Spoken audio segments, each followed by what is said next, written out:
আসসালামু আলাইকুম। অনেক শিক্ষার্থী আছো 25 ব্যাচের পরীক্ষার্থী যারা মেইনলি ইঞ্জিনিয়ারিং এর জন্য প্রিপারেশন নিচ্ছ। কিন্তু ফ্যামিলির প্রেশারেই হোক বা আদার্স বন্ধু-বান্ধবদের পিয়ার প্রেশারের কারণেই হোক, মেডিকেল ভর্তি পরীক্ষা যেহেতু আগে হচ্ছে, সো মেডিকেল ভর্তি পরীক্ষার রেজাল্টটাও কিন্তু আগে দিয়ে দিবে। তোমার বন্ধু-বান্ধবরা সেলিব্রেশনে যাবে, তুমি বুয়েটের জন্য প্রিপারেশন নিবা। সেজন্য তার আগে থেকে যদি একটা মেডিকেলের সিট সিকিউর করে রাখা যায়, সেটা সবাই চেয়ে থাকে। সবার একটা এক্সপেকটেশনের জায়গা থাকে। তো এইজন্য যাতে পরবর্তীতে ডিপ্রেস তোমাকে না হতে হয় বা কোনোভাবে হতাশায় পড়ে যেতে না হয়, তার আগে থেকেই একটা মেডিকেলের জন্য শর্ট টাইম প্রিপারেশন নেওয়ার জন্য সবাই একটা সাজেস্ট করে। তো তুমি যদি লাস্ট 10 দিন বা 12 দিনের জন্য মেডিকেল ভর্তি পরীক্ষার ক্ষেত্রে প্রিপারেশন নিতে চাও, তাহলে তুমি এখানে, যদি আমি 5টা সাবজেক্ট ভিত্তিক আলোচনা করি, ফিজিক্সের ক্ষেত্রে তুমি এমনিতেই অনেক ভালো কনসেপচুয়াল, অনেক ভালো নলেজেবল। তোমাকে আলাদা করে খুব বেশি কিছু পড়া লাগবে না।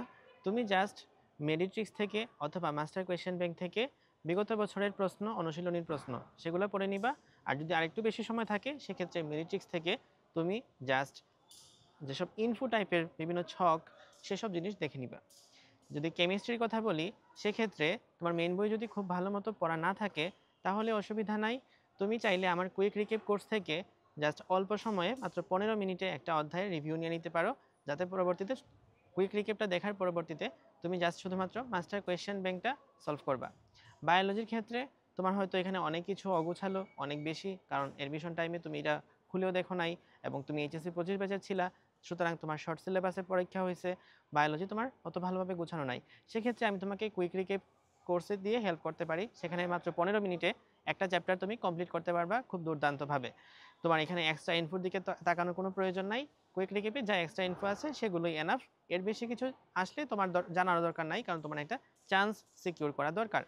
জিকে এবং ইংলিশের প্রিপারেশনের ক্ষেত্রে যদি বলি, তুমি ইংলিশ মেমোরাইজিং টপিকগুলোর প্রতি গুরুত্ব দিবা না, কারণ এখানে অনেক অল্প মার্ক পাওয়া যায়, অনেক বেশি ইফোর্ট দেওয়া লাগে। তো তার ক্ষেত্রে তার পরবর্তীতে তুমি যদি গ্রামাটিক্যাল টপিকগুলোর প্রতি বেশি ফোকাস দাও, রুলসগুলো ঠিক মতো জানো, তাহলে কিন্তু অল্প একটু সময়, মাত্র 2 দিন বা 3 দিন প্রিপারেশন নিলেই ইংলিশে তুমি এখানে 15তে 10-এর উপরে মার্ক পেতে পারবা।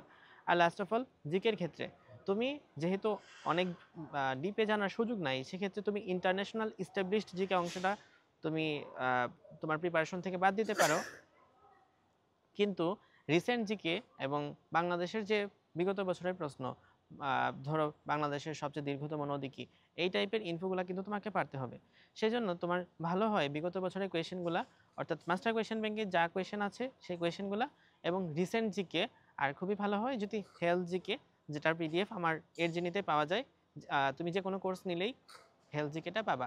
সো রিসেন্ট জিকে এবং হেলথ জিকে, আর পাশাপাশি তোমার বাংলাদেশ অংশের জন্য বিগত বছরের প্রশ্ন, that means master question bank, এটা সলভ করে যেতে পারলে I think GK, English, physics, chemistry, biology সব সাবজেক্টের একটা কমপ্লিট প্রিপারেশন হয়।